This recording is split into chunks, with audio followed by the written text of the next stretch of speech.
जाएगा। बिल्कुल सही आपने कहा, कश्मीरियों की नस्ल कुशी की जा रही है जो कि एक बहुत ही गलत चीज़ है। हमारे साथ मौजूद हैं सज्जाद अनवर भट्टी साहब। इनसे अब हम नैब के जो केसेस चल रहे हैं, ख़ास तौर पर अभी जज अरशद मलिक के जो वीडियो स्कैंडल का डिसीजन आया उस पर बातचीत करेंगे। सुप्रीम कोर्ट ने जज अरशद मलिक के हवाले से कहा है कि इनकी हरकत की वजह से हज़ारों जजेस को जो है ना उनके सर शर्म से झुक गए। वो उनका ये भी कहना था कि मुलजिमों के साथियों से मुलाकातें करते हैं जजेस के ख़िलाफ़। अगर कार्रवाई की जाती है जज अरशद मलिक के ख़िलाफ़ तो क्या कार्रवाई होगी, किस नौयत की कार्रवाई होगी, और अब तक बड़ी कार्रवाई क्यों नहीं की गई उनके खिलाफ? इसमें पहली बात तो ये है कि एक प्रोसेस है, ड्यू प्रोसेस है जिसके थ्रू जाना पड़ेगा। पहली बात तो हम ये करते हैं कि जी मिसकंडक्ट ऑन पार्ट ऑफ जज साहब, ठीक है जी। अरशद मलिक साहब का जो करैक्टर है, यहाँ मैं थोड़ा सा बैकग्राउंड में जाना चाहूँगा। देखिए, नैब एक काम करती है, एक वो इन्वेस्टिगेशन एजेंसी है, और नैब के पास खाली इन्वेस्टिगेशन नहीं है बल्कि उसको अल्टीमेटली केस को अपने मंतकी अंजाम तक पहुंचाना होता है थ्रू प्रोसिक्यूशन। बिल्कुल। अब होता यह है कि नैब के पास कोई कंप्लेंट पहुंचती है, नैब उसको इन्वेस्टिगेट करती है, रेफरेंस अदालत में फाइल करती है और थ्रू प्रोसिक्यूशन ब्रांच उसको प्रोसिक्यूट करती है। अब जब वो प्रोसिक्यूट करती है तो लोगों का शायद इमेज ये होता है कि ये नैब कोर्ट है जिसमें दायर हुआ है मुकदमा, जबकि ऐसा नहीं है। ये कोर्ट नैब के अंडर नहीं होते। जो अकाउंटेबिलिटी कोर्ट्स हैं ये हाई कोर्ट्स के अंडर हैं। याद रखिए, जो अकाउंटेबिलिटी कोर्ट के जजेस अपॉइंट होते हैं वो हाई कोर्ट से अपॉइंट होकर आते हैं। तो इनके अंदर नैब का कोई किरदार नहीं होता। अब अगर अकाउंटेबिलिटी कोर्ट में एक ऐसा जज बैठा होगा जो कि पहले तो बात यह है कि मिसकंडक्ट का मुर्तकिब हुआ है, बिल्कुल। दूसरी बात यह है कि वो ब्लैकमेल हो रहा है और वो बताता नहीं है, वो उस वक्त बताता है जब चीज़ पब्लिक हो जाती है।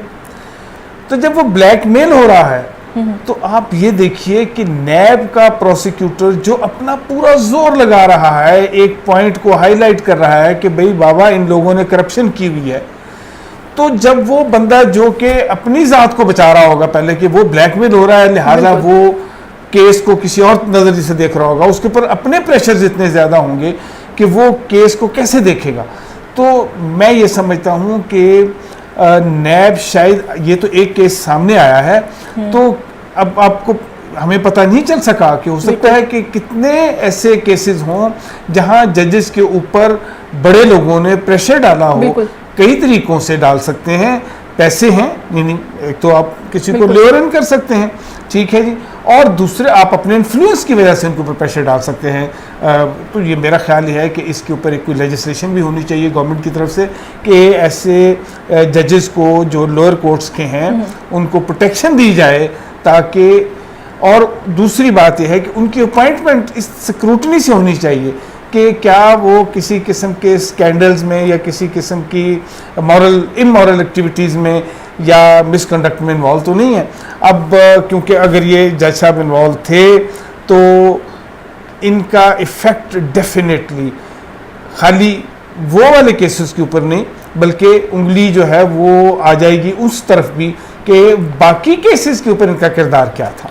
तो ये एक फिंगर पॉइंटिंग ज़रूर आएगी कि इन्होंने बाकी केसेस किस तरीके से किए होंगे, अगर उनके ऊपर भी लोगों को पता हो कि ये मिसकंडक्ट में इस तरह का इन्होंने किया हुआ है। अच्छा, अरशद मलिक के जो कंडक्ट था उसने अदलिया के एहतराम को बहुत बुरी तरह जो है ना नुकसान पहुंचाया है। तो अब इनके खिलाफ क्या कार्रवाई होगी, FIR दर्ज की जाएगी या फिर किस तरह की कानूनी कार्रवाई, केस बनेगा, तहकीकात होंगी, यानी इसका क्या प्रोसीजर होगा जिस तरह उन्होंने किया है उसके बाद? देखिए, इनका एक जजेस की पनिशमेंट के लिए पूरा कानून मौजूद है, वो कानून की रूह से इनके खिलाफ पूरा एक्शन लिया जाएगा, इंक्वायरी होगी डेफिनेटली, और मे बी ये मुख्तलिफ फॉरम्स पे ये इंक्वायरियाँ हों, क्योंकि देखिए एक तो उनका वो कंडक्ट है जो उन्होंने, जो कि इमोरल है, बिल्कुल, वो एक अलहदा चीज़ है।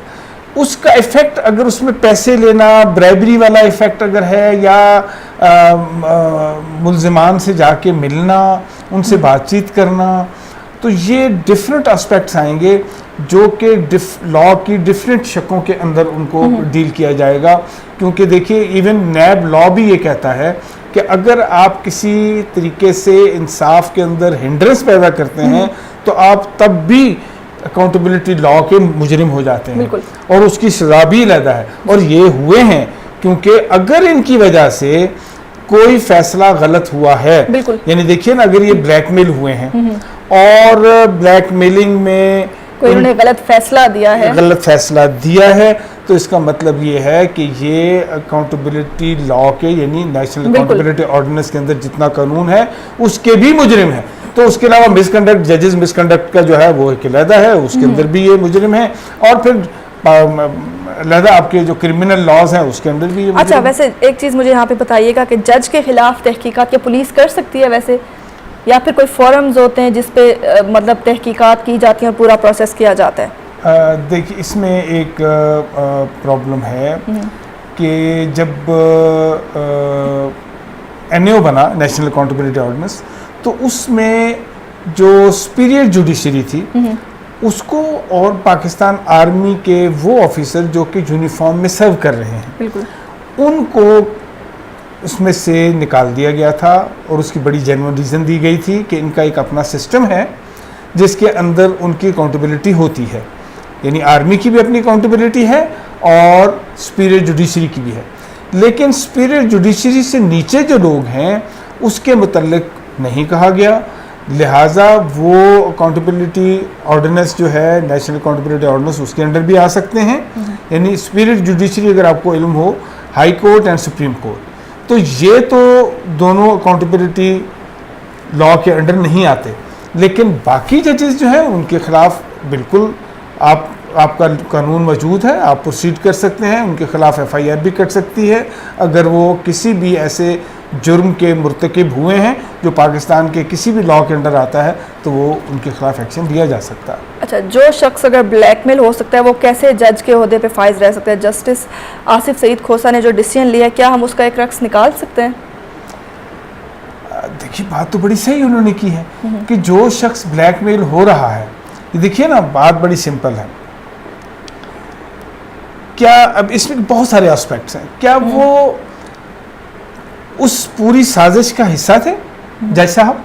बिल्कुल, कि ये स्कैंडल एक खास टाइम पे इसको एयर किया जाएगा, या वो स्कैंडल का हिस्सा नहीं थे बल्कि ब्लैकमेल हो रहे थे, ट्रैप किया जा रहा था। क्या ट्रैप होने के बाद उनको पता चला कि मेरी सारी वीडियो बनी हुई है, या कि शुरू से ही उनको पता था कि ये सारा कुछ बना हुआ है और किस टाइम पे एयर करना है? तो ये एक, जब तक पूरी इन्वेस्टिगेशन नहीं होगी आपको ये पता नहीं चलेगा कि आया ये कितना बड़ा स्कैंडल है, क्या खाली ब्लैकमेलिंग है या कि पूरा एक साजिश है।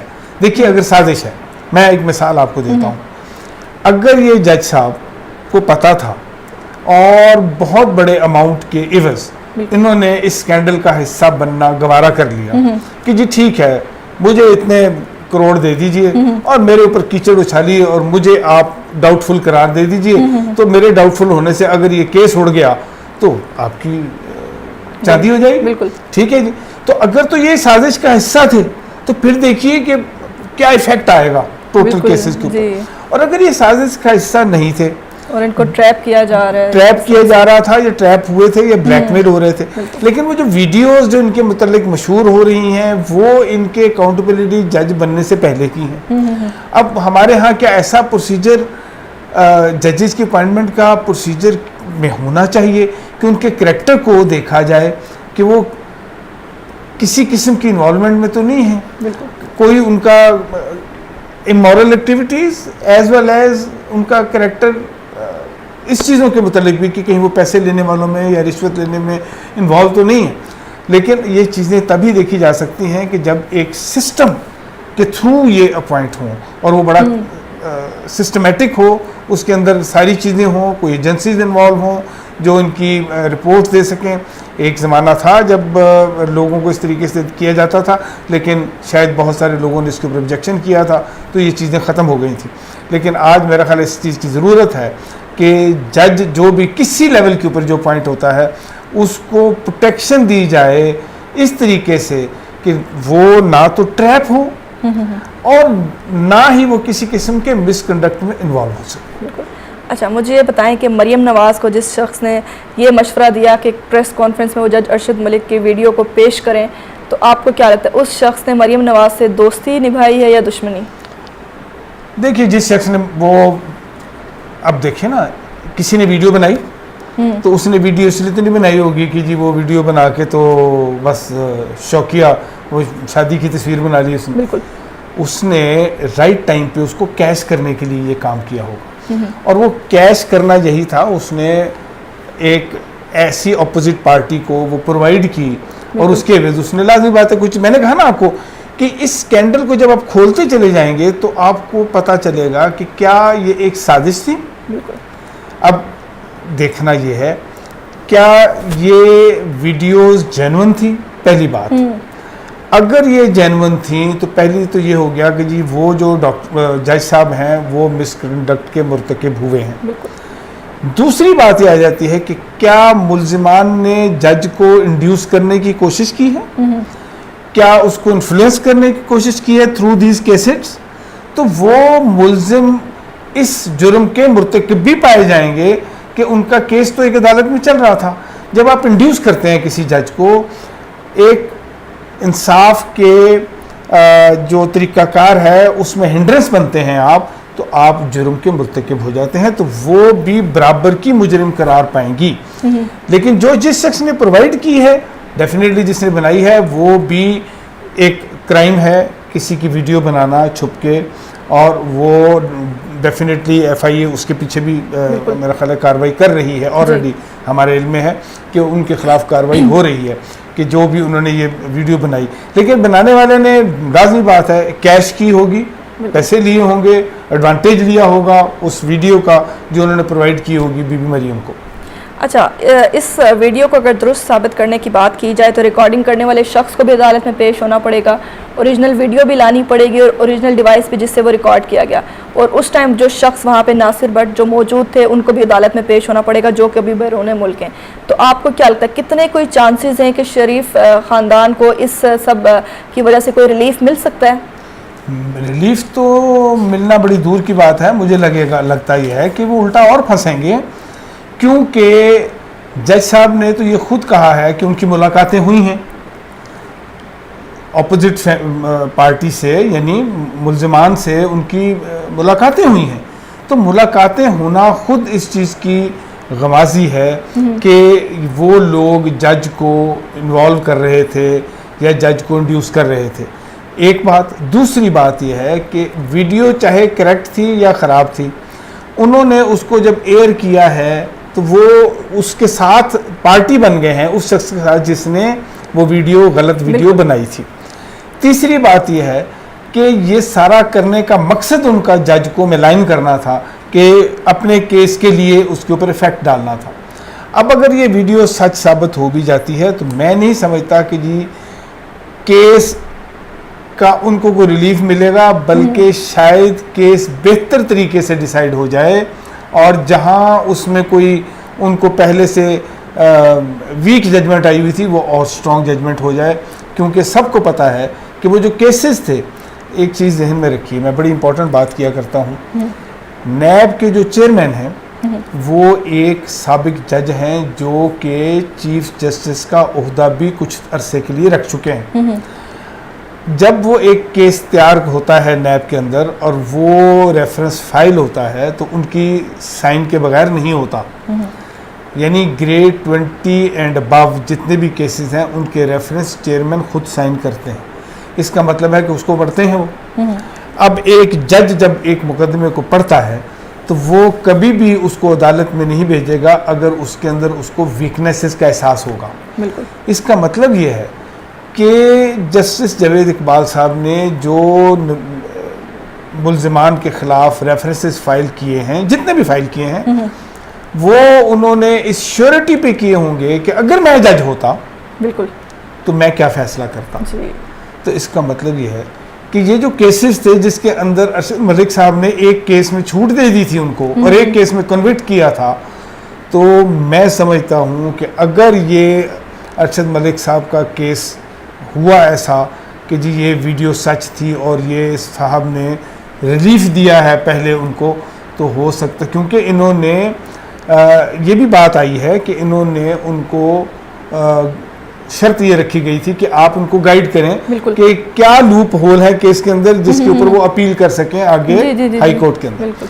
तो अगर ऐसा हुआ है तो फिर ये होगा कि रिलीफ मिलने की बजाय उनको शायद मेरी समझ के मुताबिक फर्दर नुकसान होगा कि केस बिल्कुल मेरिट के ऊपर देखा जाएगा, जो कि हो सकता है पिछले जज साहब ने पूरी तरह मेरिट को एक्सरसाइज ना किया हो। अच्छा, बिल्कुल। अच्छा, वीडियो बनाने वाला अगर दस्तयाब ना हो तो जो वीडियो की कॉपी होती है उसके जरिए भी फोरेंसिक हो सकता है। वैसे कानून में इसके लिए भी तो कुछ ना कुछ होगा ना? नहीं, वो देखिए आजकल बड़ी ज़बरदस्त किस्म की लैब्स आ गई हैं, वो फोरेंसिक करके बताती हैं कि इसके अंदर किसी किस्म का कोई एडिटिंग की गई हुई है या कोई ऐड ऑन किया गया हुआ है, वो आजकल पता चल जाता है। और फोरेंसिक जो है आप इवन किसी से भी मदद ले सकते हैं। पाकिस्तान के अंदर भी अब फोरेंसिक लैब बन चुकी हैं और वो इसके ऊपर काम कर रही हैं।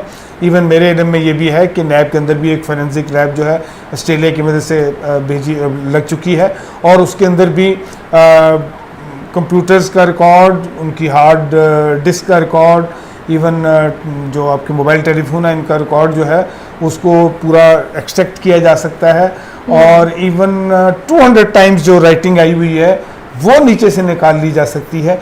तो अगर ऐसी मशीनरी मौजूद है पाकिस्तान के अंदर तो वो फोरेंसिक भी जो है, ये देखिए होता क्या है कि एक एविडेंस का सिस्टम होता है कि आप एक एविडेंस लाते हैं, उसको सपोर्ट करने के लिए दूसरी एविडेंस लाते हैं और फिर उसको सपोर्ट करने के लिए तीसरी एविडेंस लाते हैं ताकि कॉर्पोरेटिंग एविडेंसेस मौजूद हों, बंदा निकल ना सके। यानी आपने जब इसको साबित करना है कि ये टेप जो है या जो कि बनी हुई है सही बनी हुई है, तो वो उसको सारे कि अच्छा जी बनाई किसने थी वो भी अपना बयान देगा, किसी के सामने बनी थी वो भी बयान देगा और फिर एक साइंटिफिक डॉक्यूमेंट भी आ जाएगा कि ये जनाब सही बनी हुई है, इसके अंदर एडिटिंग नहीं हुई हुई या एड ऑन नहीं है इसके अंदर। तो ये साबित करना एक आजकल इतना मुश्किल नहीं। अच्छा, एक आखिरी सवाल मैं आपसे पूछना चाहूँगी कि कुछ कानूनी माहिरीन जिनसे हमारी बात हुई और जिनसे हमने सुना भी है, उनका कहना है कि अगर वीडियो बनाने का मकसद किसी को ट्रैप करना हो तो उस सिचुएशन में आप उस वीडियो को बतौर सबूत पेश नहीं कर सकते। इस पे आप क्या कहेंगे? क्योंकि अगर वीडियो का मकसद ही ये हो, इसी मकसद से बनाई गई हो कि किसी को ट्रैप करना है। देखिए वो अब ये तो वीडियोज़ है ही ऐसी हैं जो कि इमोरल एक्टिविटीज़ कि उनका मिसकंडक्ट है, ठीक है जी, उनके करैक्टर के ऊपर आ रही है। ऐसी वीडियो तो है नहीं है कि जो आपको रिश्वत देते हुए दिखाई गई हों, ठीक है। तो अगर ये वीडियोस हैं और बहुत पुरानी बनाई गई हुई हैं तो वो मकसद, हम देखिए ऐसी वीडियो को बनाने का मकसद हमेशा ब्लैकमेलिंग ही होता है। सिर्फ होता क्या है कि वो ब्लैकमेलर जो होता है वो राइट टाइम का इंतजार कर रहा होता है कि वो किस वक्त उसको मैक्सिमम एनकैश कर सकता है। अब देखिए जिस शख्स ने भी वो बनाई उसको ये मौका मिला क्योंकि उसको ये जज साहब का पता होगा कि जज हैं, उसने वहाँ वीडियोस वो बनाई और रखी कि मैं किसी वक्त किसी ऐसा शख्स जो इनके हथे चढ़ेगा उसकी मदद करूँगा, मुझे पैसे मिलेंगे और मैं ये वीडियोस जो हैं पब्लिक करूँगा, तो या जज साहब को ब्लैकमेल करूँगा। तो वो वीडियो, इस तरह की वीडियो कोई रखने के लिए नहीं बनाता। ये इसका मकसद ब्लैकमेलिंग ही होता है, लोगों को ट्रैप करना ही होता है। हाँ, वो बनाने वाला कोई और था और मदद की है उसने मुल्जिमान की इनको ट्रैप करने के लिए, ब्लैकमेल करने के लिए प्रोवाइड करके इस तरह की वीडियो, और उसके बदले में उसने डेफिनेटली बहुत सारे पैसे लिए हैं, बहुत सारे एडवांटेज लिए हैं उनसे।